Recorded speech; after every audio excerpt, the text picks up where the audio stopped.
کمالک پروژه گرینگ لسنور قضا مرگ سوره هات نجبه چه کردن که راستا خوب پیوندی پژیان و گذرانت خلکی و هبون لوان پروژه که او رو بینن قرطاو کرنا کولان سنتر ناحیا گورتویه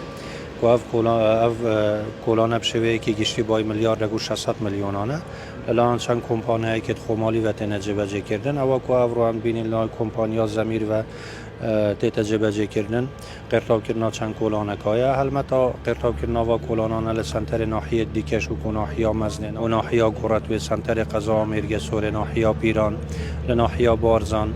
و لسرجم ناحیه سنور قضا مرگ سور اف پروژه قرطاو کردن کولان و آودان کردن و منطقه ها بردوامه و کمالک پروژه دیگه افساره گند دوره دستید لسنور قضا مرگ سور لبوار رگاوان لبوار آف لبوار کاربا لبوار پرورده و تندرستیت هاتی جبجه کردن پگشتی سر رای و همه قیران و آستنگید و کابینان و همه حکومت هرما کردستان سروکات یا جناب کاغ مسئول بارزانی هاتی پیش بس وی نکر کاروان آودانی و خدمتگزاری لسنور قضا مرگ سور و بگشتی هرما کردستان بیت وستاندن و کمالک پروژه گرینگ و استراتژی جبجه کردن کد خدمت حوالاتی انداویتن و متوی حلوه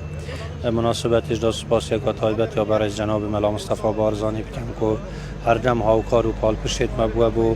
هنانوار رضامندی برای جناب سروک حکومت هرما کردستانه و انشالله آینده اجدا پروژه گورت رو گرینگتر